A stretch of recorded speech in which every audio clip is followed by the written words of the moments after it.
여러분 안녕하십니까? 저는 박상규입니다. 영국을 국빈 방문 중인 윤석열 대통령이 리시 수낙 영국 총리와 정상회담을 갖고 한영 관계를 글로벌 전략적 동반자 관계로 격상하는 다우닝가 합의를 발표했습니다. 윤 대통령 내외는 찰스 3세와 버킹엄궁에서 오찬에 이어 만찬까지 함께했습니다. 북한이 군사정찰 위성에 이어 미사일까지 발사했지만 미사일은 추락한 것으로 보입니다. 달라진 9.19 합의에 따른 우리 안보 환경의 변화와 한미의 대응 방안을 집중 분석해드리겠습니다. 정호김 전 국회의원, 봉영식 연세대 통일연구원 연구위원과 함께하겠습니다. 어서 오십시오. 안녕하세요. 네. 윤 대통령 내외는 버킹엄궁에서 왕실 오찬에 이어 확대 만찬까지도 대접을 받았습니다. 모두 찰스 3세가 주관했는데요. 먼저 요약 영상으로 보겠습니다.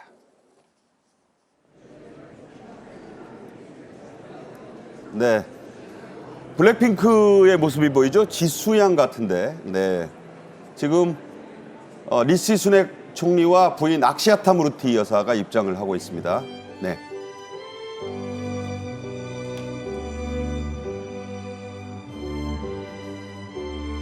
It gives my wife and myself great pleasure to welcome you to Buckingham Palace this evening. Yunguge, Oshingusul, 환영합니다. 이제 국왕 내외분의 건강, 또 한영 관계의 새로운 미래, 그리고 세계 평화와 번영을 위해 건배를 제의하겠습니다. To me, my fair friend, the United Kingdom, you never can be old. 네. 자, 이 얘기는 조금 후에 집중적으로 해드리도록 하고요. 22일에 가장 중요한 공식 행사는 역시 수낙 총리와 가진 한영 정상회담이었습니다. 두 정상은 윤 대통령이 제의해서 다우닝가 합의라고 명명된 이른바 한영 어코드를 발표했는데요. 두 정상의 모두 발언 차례로 듣겠습니다. 네, 다우닝가 10번지 총리관저로 지금 윤 대통령이 들어서는 모습입니다. 저 유명한 문이죠. 네, 악시아타 여사가 역시 무르티 여사 같이 환영에 나서고 있습니다.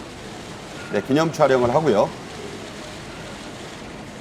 양국이 그야말로 혈맹의 동지이기 때문에 경제 협력이라든지 또는 과학기술 협력에 있어서 우리가 못할 일이 없다. Your state visit underlies the deep partnership and friendship between our two countries, and the signing of the Downing Street Accords today strengthens that friendship. 말씀드린 대로 이 다우닝가 스트리트 어코드라는 것 자체를 윤 대통령이 이름을 이렇게 지어보면 어떠냐, 이렇게 해서 이제 저 이름이 붙었다고 합니다. 이 합의에서 가장 눈에 띄는 대목, 한영 간 외교와 국방, 이른바 2+2 장관급 회의체가 신설된다는 건데요. 윤 대통령은 북한의 위성과 미사일 도발 상황을 또 자세히 설명했고 수낙 총리의 협력과 공조도 당부했습니다. 자, 합의의 주요 내용들을 좀 정리해 주시죠. 네, 우선 지금 말씀하신 대로 국방 외교 2+2 회의체를 신설한 것에 더해서 전략적 사이버 파트너십, 즉 방위 산업과 관련한 공동 MOU를 체결을 했습니다. 그리고 특히 윤 대통령은 우리와 북한 간의 9.19 합의 일부 해제를 설명을 하면서 영국의 협력을 당부했고요. 그다음에 수낙 총리는 러시아와 북한 간의 군사 협력을 우려했다 이렇게 나오지 않습니까? 네네. 여기서 중요한 교집합이 바로 러시아입니다. 러시아. 영국으로서는 러시아의 우크라이나 침공과 관련해서 상당히 많은 역할과 우려를 하고 있는 나라고요. 예. 바로 대한민국 대통령이 영국을 방문한 상황에서 북한이 군사 정찰 위성을 쏘아 올리지 않았습니까? 그렇죠. 그리고 그 자체를 지금 성공했다고 하는데 그 배후에 러시아의 기술 지원이 있다라는 것은 공공연한 사실입니다. 네네. 이렇게 볼 때 영국이라는 나라에 미국과 상당히 긴밀한 그런 관계와 그다음에 그 공조를 하고 있는 영국이라는 나라에 바로 그 러시아를 상대로 해갖고 어떤 협력을 할 것인가. 그래서 외교, 국방, 방산 그리고 미래 산업에 걸쳐서 전략적 파트너십을 구축하겠다라는 것이 바로 이번 정상회담의 취지요 의의라 하겠습니다. 네, 말씀하신 대로 윤 대통령이 9.19 합의가 일부 이렇게 비행금지구역 해제 등이 있었다라고 설명을 자세히 했고 이에 대한 영국의 좀 이 공조 또 협력을 당부했습니다. 아울러서 러북 군사협력에 대한 우려의 뜻을 같이 했고 러시아 안보 위협에 두 나라가 엄정 대처하자는 데도 합의했다. 이런 내용이 발표됐습니다. 자, 보신 대로 한영 정상 이번 회담에서 경제 부분에 중요한 합의도 많이 했습니다. 어떤 게 있었나요? 예, 윤석열 대통령은 스스로 대한민국 영업사원 1호를 자처하면서 그냥 화려한 글로벌 중추국가로 한국이 격상하는 것이 아니라 실질적인 국가 이익을 실현해야 된다 이렇게 이야기해 왔습니다. 네. 이번에 영국 방문에서도 이런 면이 좀 두드러지는데요. 보도에 따르면 약 31건이 MOU가 체결돼서 2,700억 원 규모의 이런 경제 협력 합의가 이루어졌다고 하고 특히 방산 분야에서 공동 MOU를 체결한 것이 눈에 띕니다. 그래서 한영 FTA 개선 협상 개시에 서로 합의했고 디지털 공급망 에너지 등 세 분야의 통상규범 협력 확대, 한영 반도체 원전 협력, 디지털 파트너십 MOU 체결, 그다음에 무탄소 에너지 이니셔티브 청정 에너지 파트너십에도 합의했습니다. 이 합의된 내용을 보면은 지난번에 저희가 다뤘던 이번 샌프란시스코 APEC 아시아 태평양 공동체 정상회에서 네. 정상들이 14개국 정상이 합의한 내용과 굉장히 흡사한 아하. 미래지향적이고 지속 가능한 친환경적인 그런 경제 발전을 어떻게 관련 국가들 간에 협력할 수 있는 것인가, 그리고 코로나 사태와 러시아의 우크라이나 침공으로 두드러진 글로벌 공급망을 어떻게 안정화시킬 것인가에 대한 방점이 있었는데요. 이번에 그 양국 간의 이제 양자 회담이었습니다만 이런 비슷한 아젠다가 다시 한국과 영국 간에 합의가 됐습니다. 네. 자, 두 정상은 이 회담에 앞서서요. 140년 전 당시 한양에서 체결된 조영수호 통상조약의 원본을 함께 관람을 했습니다. 이게 또 의의가 있긴 한데 재미있는 뒷얘기도 있네요. 네, 1882년에 조미 수호 통상조약이 있었고요.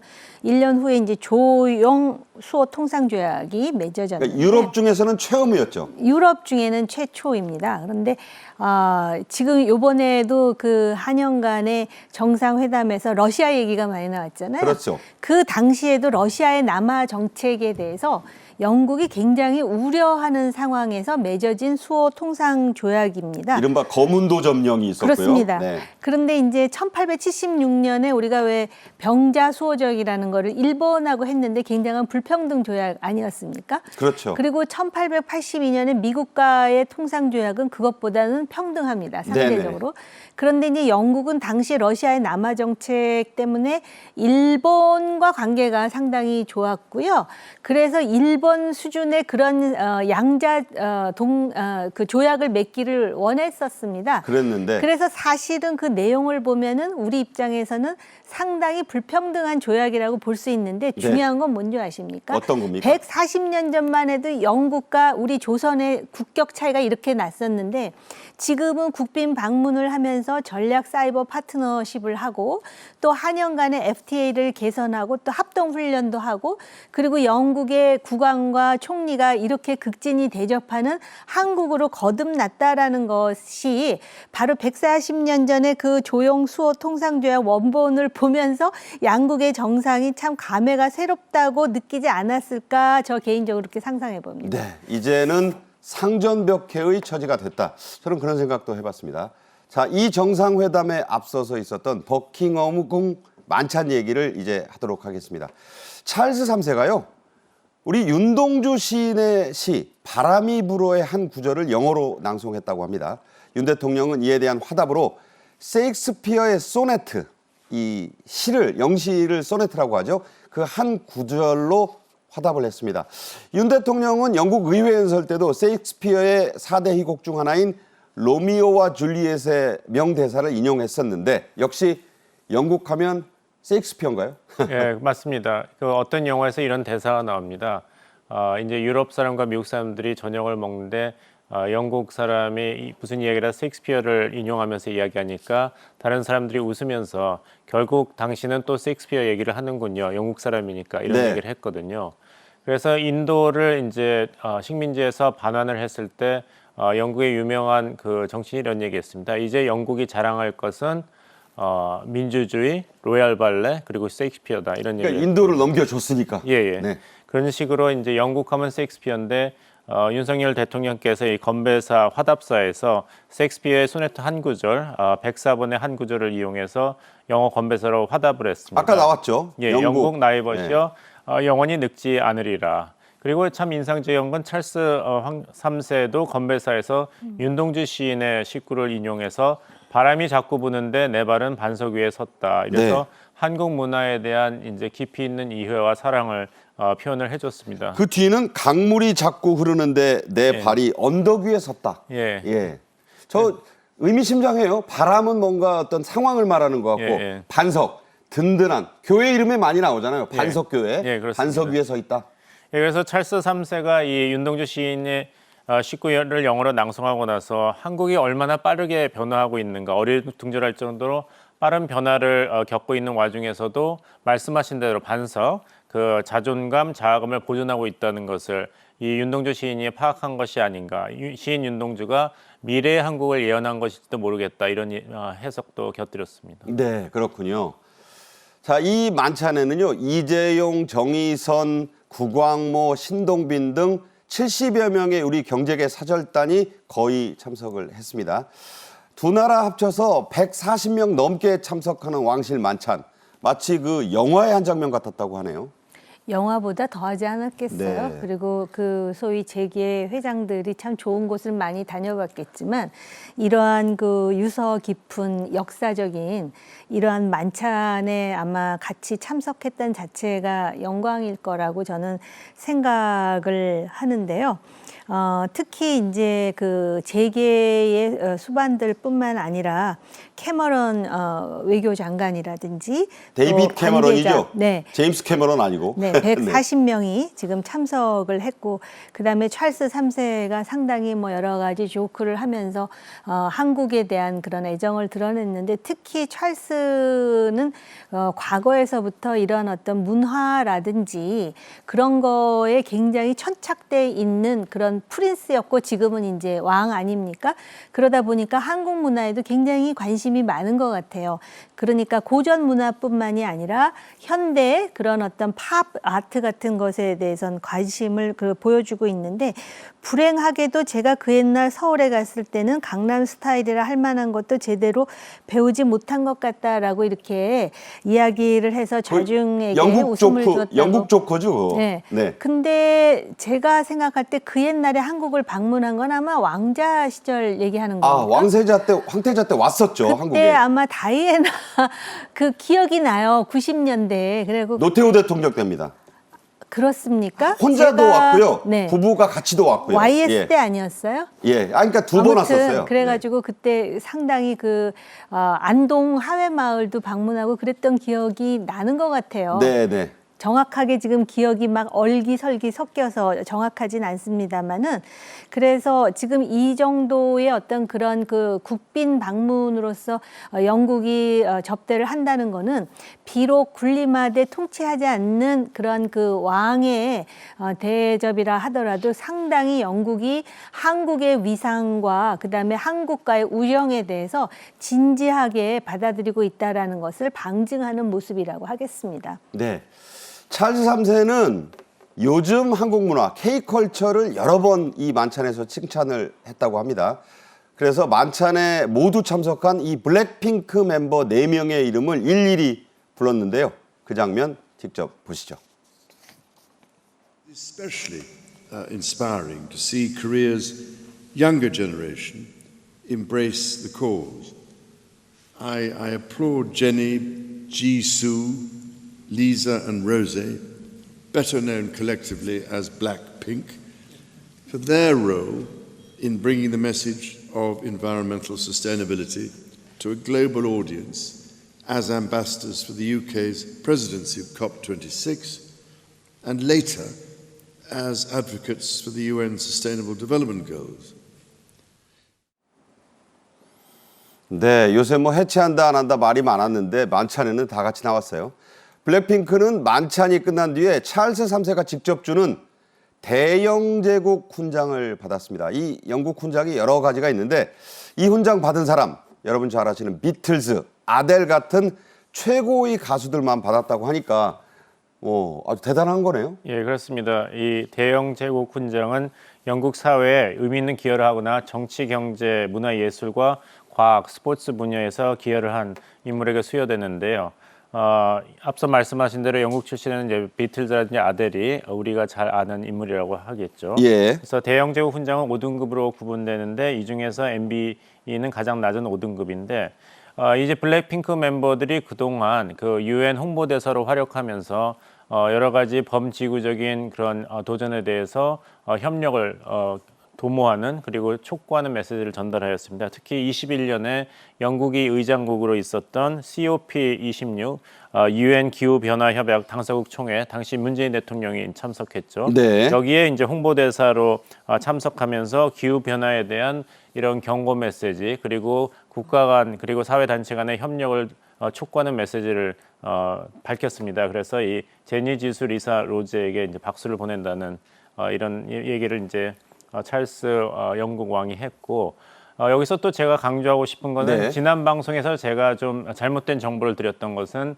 우리나라 그 국경일이 10개입니다. 거긴 맞지만 세계에서 가장 국경일이 많은 나라가 영국이 아니고 그거는 영국이 식민지를 거느리고 있었을 때의 통계였습니다. 그러니까 다른 나라 것까지 합쳤을 때 예, 그렇지만 이제 현재는 영국의 국경일은 8개입니다. 오히려 적네요. 예, 그래서 세계에서 국경일이 가장 많은 나라는 네팔입니다. 35일이고 네네. 그다음이 캄보디아 28일, 스리랑카 25일, 미얀마 21일, 인도 21일인데 영국의 국경일은 흥미롭게도 뱅크 할리데이, 은행이 쉬는 날이라고 되어 있습니다. 네. 왜냐하면 영국은 전통적으로 범지구적인 재정에서 가장 중요한 중추, 허브 역할을 해왔거든요. 네네. 그래서 비록 영국이 브렉시트를 통해서 유럽 시장에서 잠깐 물러난 것 같지만 이 한국이 영국과 국제 금융 분야에서도 같이 협력하는 것은 이번에 윤석열 대통령의 국빈 방문에서 또 우리가 주목해야 될 성과라 말씀드리겠습니다. 네.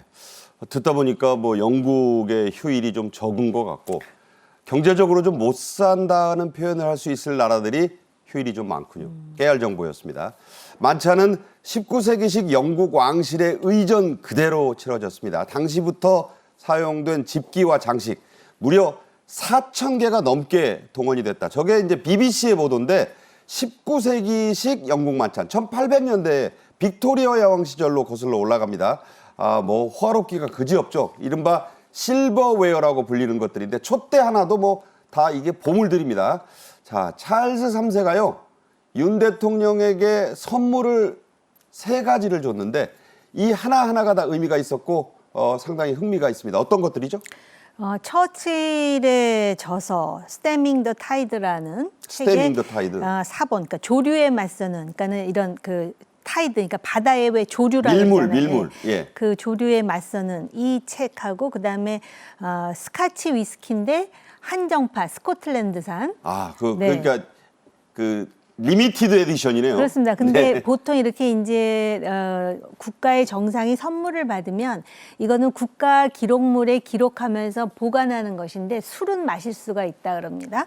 그다음에 반려견 이름이 있는 그 캐시미어 그 자수 이렇게 해가지고 3가지 선물을 받았다 그러는데 그 캐시미어 자수는 커밀라 왕비가 이제 최고급 그 캐시미어에다가 김건희 여사의 영부인에게 그 반려견 애완견 이름을 새겼다고 하죠? 네, 그렇다 그럽니다. 이거는 굉장히 신경을 쓴 건데 과거에 제가 그 말씀을 드렸던 적이 있어요.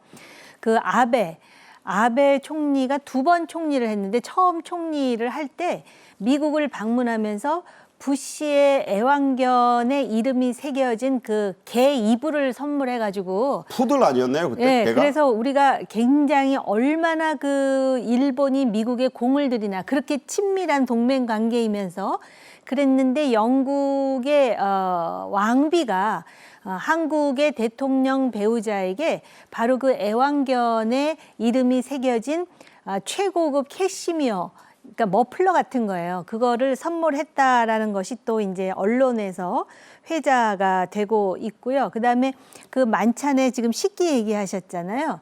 그 19세기가 바로 영국이 해가 지지 않는 대영 제국의 결정판이었을 때의 그렇죠. 그 만찬이잖아요. 그리고 사실은 지금 그 유럽이 통합이 되었다라는 그 의미가 뭐냐면 당시에 영국의 아마 제 기억으로는 잘못됐으면 정정해 주세요. 빅토리아였을 것으로 기억을 하는데 네네. 자식을 많이 낳아가지고 각 국가의 왕실에 사돈을 맺어가지고 사실은 다 이 빅토리아 맞아요. 영국 왕가, 독일 왕가, 네. 러시아의 짜르가 다 한 집안 아니었습니까?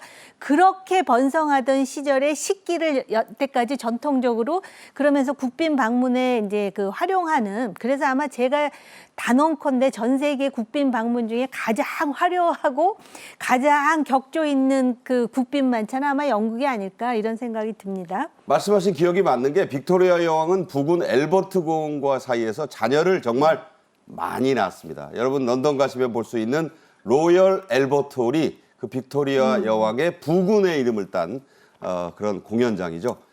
자, 또 하나의 재밌는 얘기가 있습니다. 아까 그 처칠 총리의 저서에는 한국의 그 전쟁, 6.25를 끝내고 싶다라는 문구가 들어있는 그런 귀한 한정판 저서였다고 하죠.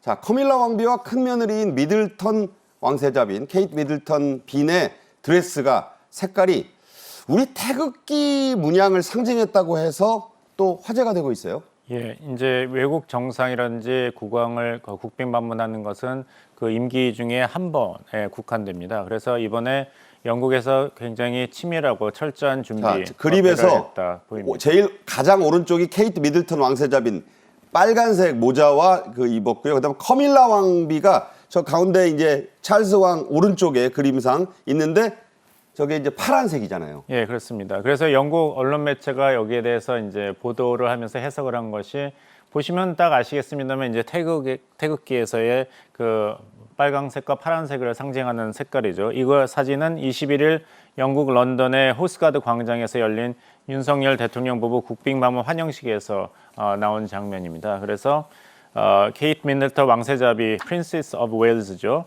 진홍빛 망토와 드레스를 보여줬고 그 다음에 카멜라 왕비는 짙은 청색 코트를 입어서 이 태극 문양의 색깔이 자연스럽게 나왔다. 근데 일본 언론, 죄송합니다. 영국 언론에서는 여기에 토트넘의 손흥민 선수도 뭐 같이 참석을 했으면 더 빛났을 것이다 이런 얘기도 했는데 우주의 음양의 조화를 의미하는 이런 태극 문양이 보였다는 것, 굉장히 세련된 의상이었다 이렇게 보도를 했습니다. 케이트 미들턴 왕세자비는요.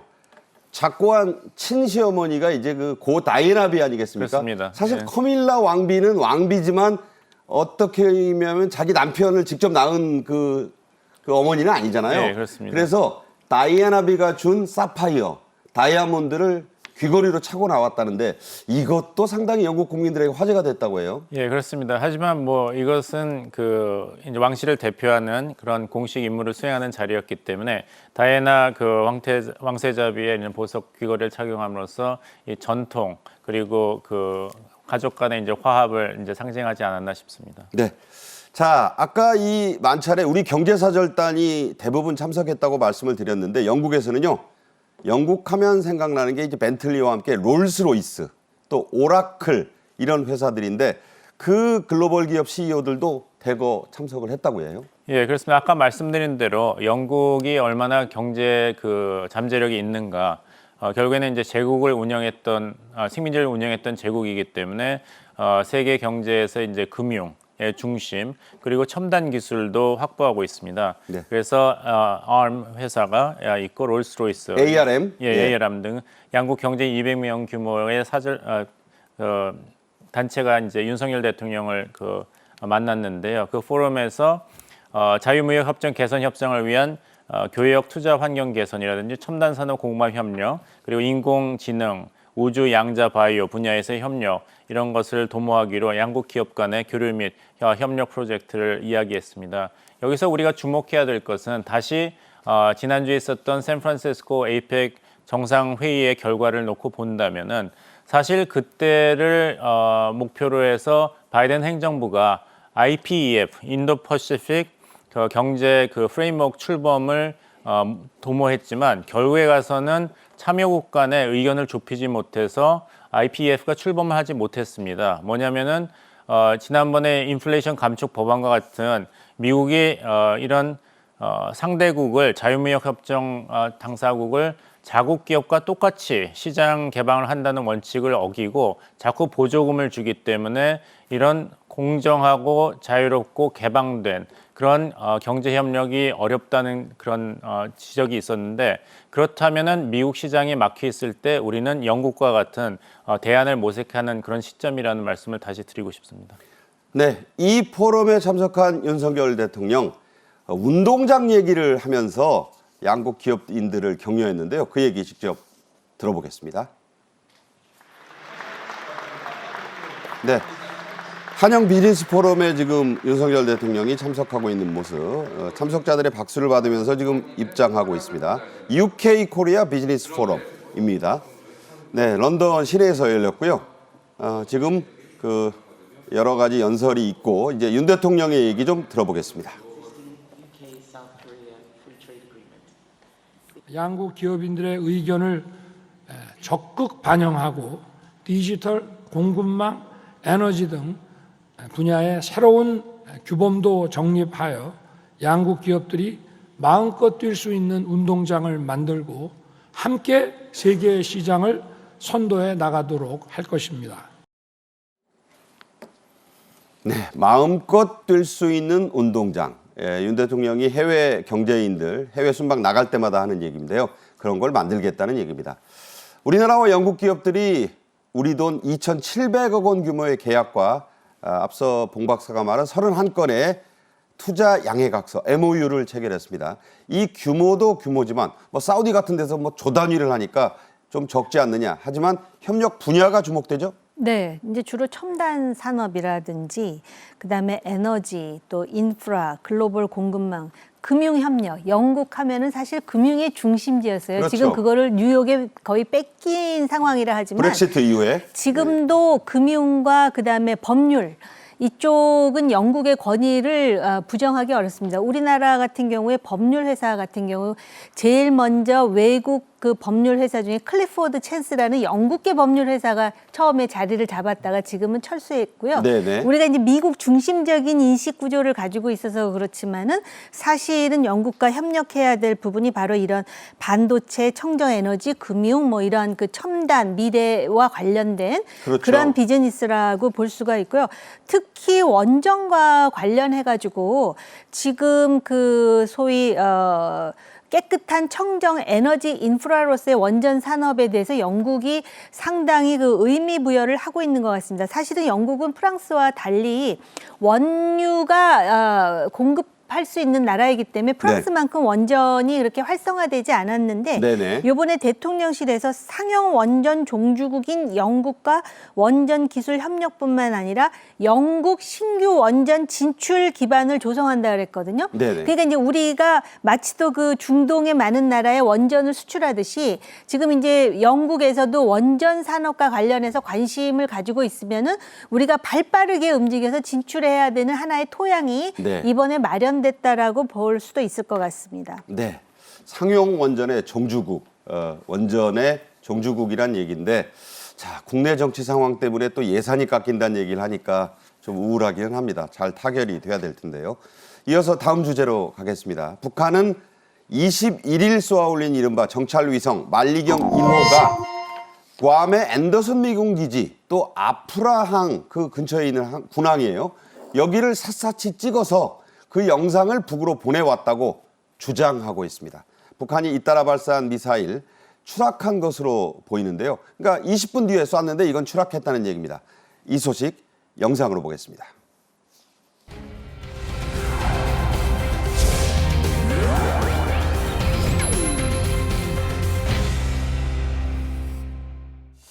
정찰 위성 만리경 1호를 신형 위성 운반 로켓 천리마 1형에 탑재하여 성공적으로 발사했습니다.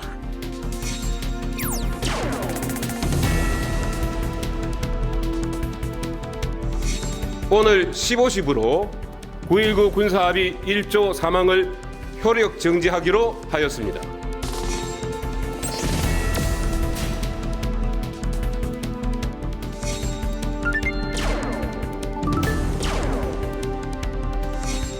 한국우주기술 총국은 앞으로 빠른 기간 안에 수개의 정찰 위성을 추가 발사하여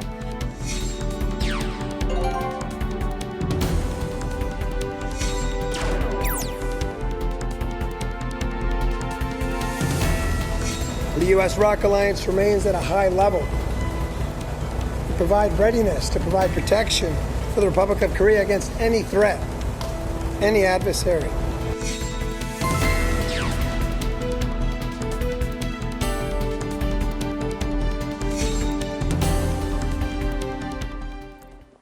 네, 말기경 1호가 잘 발사된 것 같기는 합니다. 조선중앙TV가 아주 대대적으로 이 내용을 공개했는데요. 함께 보시겠습니다. 2023년 11월 21일 22시 42분 28초에 평안북도 철산군 서해 위성 발사장에서 정찰 위성 만리경 1호를 신형 위성 운반 로켓 천리마 1형에 탑재하여 성공적으로 발사했습니다. 경의하는 김성은 동지께서는 정찰 위성 발사를 참관하시고 우리 공화국의 전쟁 억제력을 제고함에 크게 이바지하였으며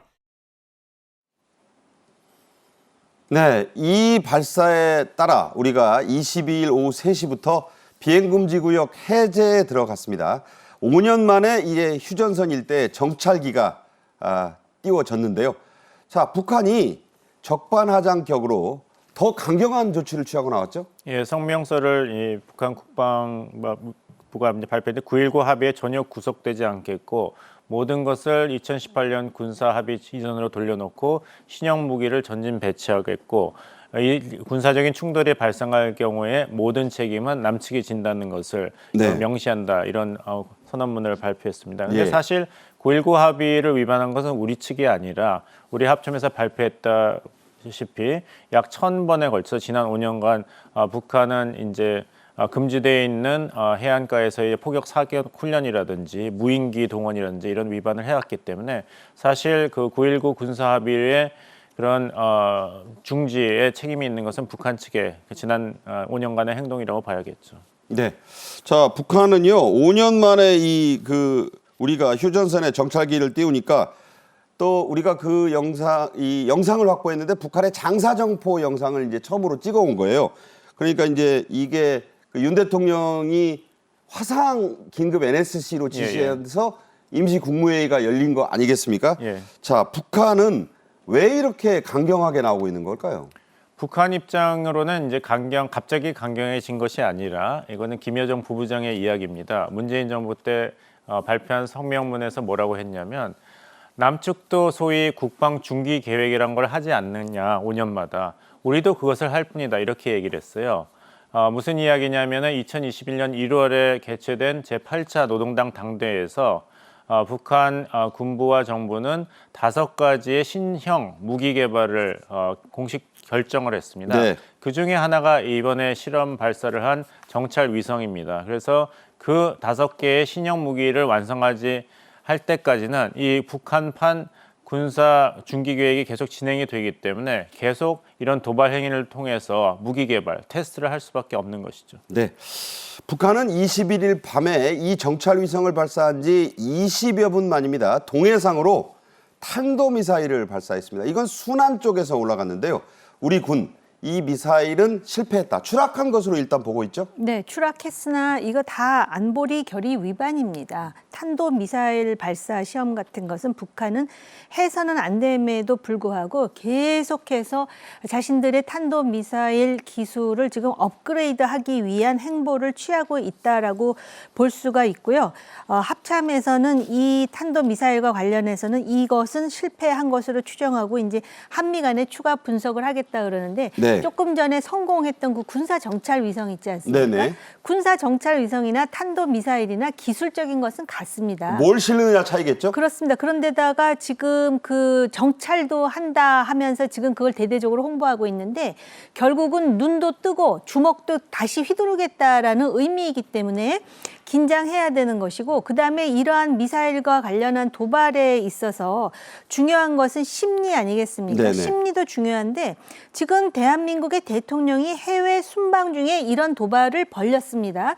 그러자 이제 한국 정부는 그 소위 9.19 합의의 일부를 정지시킨 거 아닙니까? 그렇죠. 그래서 공중 정찰 감시 임무를 재개했는데 관련해서 국방부가 물론 할 말은 했습니다. 비례성의 원칙에 의해서 니들이 군사 정찰 위성을 띄운다 그랬으니까 우리는 이것만 정지하겠다. 그렇게 했지만 좀 더 구체적으로 북한이 어떤 위반을 했는지에 대한 그런 명확한 설명이 대한민국 국민들에게도 필요한 겁니다. 심리라는 거는 또 국내 정치라는 것이거든요. 근데 그렇죠. 마치 또 북한은 우리가 뭔가를 위반해가지고 지금 한반도가 상당히 위험할 수 있다라는 식으로 그러다 보니까 일각의 야당 인사들은 마치 또 우리가 먼저 도발을 해서 북한이 자극을 받은 것처럼 지금 그 잘못 오역하고 왜곡하는데 이런 부분과 관련해서 북한이 대화의 장으로 나면 대화를 하되 이런 식으로 도발하면 도발의 비례성의 원칙에 의해서 대응한다라는 점을 분명한 메시지로 전달해야 될 시점입니다, 지금. 그렇군요.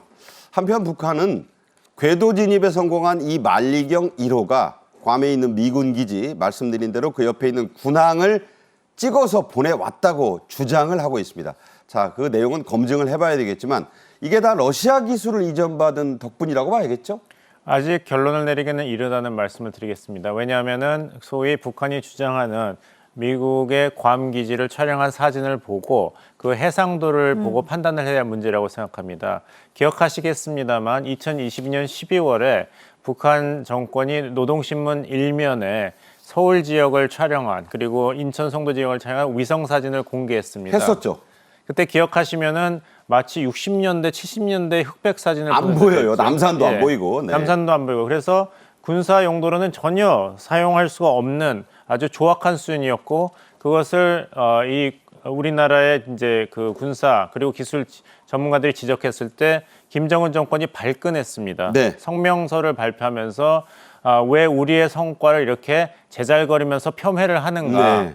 남조선의 뭐 쓰레기들이란 얘기를 하면서 그때 우리가 정찰 위성을 확실히 발사해서 보여주겠다고 했고 그래서 이번에 3번에 걸쳐서 군사 정찰 위성 시험을 한 것입니다. 네. 근데 이제 시청자분께서 구분을 해야 될 것이 북한은 성공했다 그랬는데 정찰 위성 발사에 성공이 2가지 측면이 있어요. 하나는 이 발사체가 위성을 궤도에 올렸는가 그것은 이제 성공한 것으로 보입니다. 그건 우리도 인정하고요. 예. 두 번째 성공은 이 카메라가 제대로 작동하고 해상도가 높은 위성 사진을 계속 제공하느냐입니다. 여기에 대해서는 이 만리경이 어느 정도 수준인지는 증명이 되지 않았기 때문에 푸틴 김정은 회담이 2달 전에 열린 것을 고려했을 때는 러시아가 이런 정찰 위성 개발에 큰 도움을 주는 기술을 이전했을 가능성은 사실 낮다 이렇게 봐야겠죠. 네, 이거는 이제 그 해상도가 어느 정도 되는지 봐야 된다는 거고 그것이 과연 그 사진은 맞는지도 검증을 해야 되는 대목입니다. 북한의 조선중앙통신은 만리경 1호가 일주일 정도 이른바 세밀 조정을 한 뒤에 12월 1일부터 정식 정찰 임무에 들어갈 것이라고 했습니다. 이게 뭔 소린가요? 그러니까 일단 그 궤도에 안착하는 데 성공을 했고 우리는 지금 이제 정찰을 할 것이다. 우리 눈이 뜨였거든. 라는 그러한 이제 그 홍보라고 볼 수가 있습니다. 그래서 7일에서 열흘간 세밀한 조정 공정을 마친 후에 정찰 임무에 착수할 것이라 그랬는데요.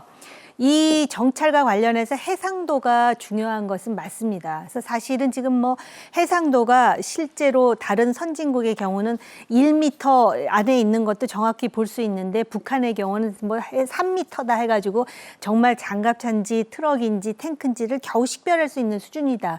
그 말씀은 맞을 수 있습니다. 그런데 뭐가 문제였느냐? 북한은 그것이 탱크든 장갑차든 간에 무조건 그 공격을 할 태세가 갖춰져 있다라는 것입니다. 마치 또 소가 뒷걸음치다 쥐를 밟듯이 아무거나 그래서 북한의 무기는 사실은 공격령이라기보다는 테러형이기 때문에 얼만큼 목적물에 정확하게 그 방사하느냐가 중요한 게 아니라 이런 기술을 계속해서 개선하고 진화시킨다라는 거에 우리가 긴장할 필요가 있다라는 말씀을 꼭 드리고자 합니다. 네. 김정은은 아주 고무되어 있는 것 같아요. 21일 심야에 쏘아올린 이 만리경 1호의 작동 상태 등을 직접 현장에서 확인하고 감독한 뒤, 자, 이런 말까지 했다고 합니다. 자, 이 발언을 한번 보시면요. 공화국 무력이 이제는 만리를 굽어보는, 만리, 저 만자 참 좋아해요. 눈과 말리를 때리는 강력한 주먹을 다 함께 수중에 틀어 쥐었다. 북한식 표현인데 쥐었다라고 합니다. 쥐었다가 아니고 다양한 정찰 위성들을 더 많이 발사해 궤도에 배치하겠다. 자, 말리 눈, 말리 주먹 어떻게 봐야 될까요? ICBM이 인터컨티넨탈 발리스틱 미사일, 즉 대륙간 탄도 미사일이죠. 그렇다면 중요한 것은 거리가 아니겠습니까? 그래서 미국을 포함해서 세계 어느 지역도 정확하게 핵무기를 타격할 능력을 갖췄다는 것이 이제 말리를 가는 주먹을 쥐었다 이런 것이고, 두 번째는 이제 말리를 굽어보는 눈이란 것은 아까 말씀드린 이제 말리경이 세계 곳곳을 자세히 들여다볼 수 있는 능력을 북한 군부가 갖췄다는 것인데, 다시 말씀드립니다만 이 해상도가 지금 보도된 바와 같이 3m 정도라면은 3m 그것이 한 점을 이루는 것입니다. 그렇죠. 그렇다면 제 키가 3m가 안 되기 때문에 제가 그 안에 들어가면 형체 구분이 안 됩니다. 점이래요, 점 그냥. 예, 아무것도 보이질 않기 네. 때문에 과연 그런 식으로 말리를 굽어보는 눈을 가졌다고 할 수 있을 것인가? 이것은 지금 김정은 정권이 여러 가지로 어려움을 겪고 있기 때문에 이 인민들의 사기를 진작하고 정권의 정통성을 확보하려는 그런 프로파간다로 사용하려는 그런 발언의 성격이 강하다는 말씀을 드리겠습니다. 여기서 서브미터라는 말이 자주 나오는데 그것은 해상도가 1m 보다 더 안 좋다는 뜻입니다. 그러니까요. 그러니까 이제 구글 얼스 같은 경우는 30cm이기 때문에 그러니까 북한보다 벌써 거의 10배가 높은 해상도를 미국의 회사 하나가 갖고 있는 것입니다. 그러니까 지금 보시다시피 이 정도 되는 종이를 구별하는 게 지금 미국이나 우리나라의 능력인데, 이게 가로 세로 3m짜리라고 하면 이게 무슨 만리경이 되겠습니까? 자, 김정은은 부산 작전기지에 입항한 미국의 전략 핵항모 칼빈슨함에 무척 신경을 쓰고 있습니다. 김정은의 비난에 날이 잔뜩 서 있어요. 네, 그 정확히 워딩을 제가 소개를 해드리자면 그러니까 미국 제국주의가 네. 어제와 오늘 연이틀 남조선 지역의 핵 항공모함 칼 빈슨호와 핵 추진 잠수함 산타페호를 끌어들이며 남조선 지역을 저들의 침략 무력의 전방기지로 핵 병기창으로 만들어가고 있는 사실에 주목해야 한다. 우리는 국가의 안전과 직결되어 있는 심각한 문제이기 때문에 다양한 정찰 위성들을 더 많이 발사하여 궤도에 배치시키고 공화국 무력 앞에 적에 대한 가치 있는 실시간 정보를 풍부히 제공하여 운운하지 않았습니까? 그렇죠. 가만히 보면은 이거는 북한 인민을 상대로 한 메시지는 아니고요. 아하. 결국은 북한의 엘리트들이 자기 중심적으로 딱 뭉쳐 있어야 된다라는 상당한 그런 강박감이 있는 것 같습니다. 그래서 뭐 희끗희끗한 머리 자체로 나와가지고 뭐 성공한 것처럼 막 코스프레를 하고 하는 것으로 봐서는, 그리고 이제 미국의 칼빈슨이라든지 이러한 핵 잠수함이 들어오게 되면은 과연 미국이 그 북한에 대해서 주의하기 위해서 또는 경계하기 위해서 들어온 것인지 아니면 모종의 공격적 조처를 취하기 위해서 들어온 건지 김정은으로서는 네. 알 바가 없기 때문에 굉장히 긴장하지 않을 수 없는 거거든요. 제가 볼 때는 기본적으로 우리는 방어와 억지, 북한은 공격인데 북한의 공격이라는 거는 공격에만 매몰되어 있기 때문에 북한이 방어나 억지를 해야 될 입장에 처하면 굉장히 취약해질 수 있다는 거를 우리가 좀 역발상적으로 활용해서 더 효과적인 억지를 취할 수 있는 방법을 좀 머리를 써서 연구할 때다라고 생각합니다. 네. 자, 어쨌든요. 이 북한의 정찰 위성이 정상적으로 우주 궤도에 진입한 것은 맞는 것 같습니다. 그런 평가를 실제로 하고 있고, 그래서 이른바 남북판 스타워즈가 시작됐다는 지적이 나오고 있습니다. 북한은 이미 더 많은 정찰 위성 발사를 예고하고 있고, 우리도 30일 날 미국 반덴버그에서 군사 정찰 위성 더 말리가 아니라 뭐 그 이상 볼 수 있는 고성능 첨단 카메라 달아서 올립니다. 자, 이렇게 되면 진짜 스타워즈 벌어지게 되겠어요? 스타워즈라는 말은 이제 물론 영화에서 나온 것입니다만 조지 루카스 감독의, 당시 이제 80년대에 미국의 로널드 레이건 대통령이 소련에 대항해서 소련의 핵미사일을 무력화하는 조치를 취하겠다. 그래서 스타워즈라는 표현을 했어요. 그렇죠. 그래서 이제 그게 미사일 방어 시스템의 그 유래입니다. 그래서 첨단 과학기술을 이용해서 소련이 핵미사일로 미국을 공격하더라도 다 격추시키겠다. 방패를 만들겠다고 해서 시작됐는데, 여기에 이제 소련이 그 소위 미소 간의 스타워즈의 끌려 들어가면서 소련 경제가 그나마 어려웠는데 더욱 파탄이 나고 결국에는 고르바초프 정부에서 글라스노스트와 페레스트로이카로 소련 경제를 다시 구현해 보려고 했으나 실패하고 네, 오히려 네. 소련 제국의 멸망으로 이루어졌죠. 그렇게 된다면은 남북판의 스타워즈가 시작됐다 한다면 이것은 경제 강국, 기술 강국인 대한민국이 절대적으로 유리한 구도이기 때문에 과연 말은 저렇게 얼마든지 새로운 정찰 위성을 쏘아 올리겠다 했지만 만약 그렇게 한다면 이건 북한에게는 자충수가 될 확률이 높다는 말씀을 드리겠습니다. 네. 뭐 스타워즈도요. 우리가 영화에서 많이 봤지만 상대가 안 되는 스타워즈는 하나 많아요. 네. 네. 제 생각이었습니다. 봉영식 교수와도 얘기 나눴습니다. 자, 오늘 정호김 전 의원, 봉영식 연세대 통일연구원 연구위원과 말씀 나눴습니다. 고맙습니다. 저희 정책인 이슈가 준비한 오늘의 소식은 여기까지입니다. 오늘도 시청해 주신 여러분 감사합니다.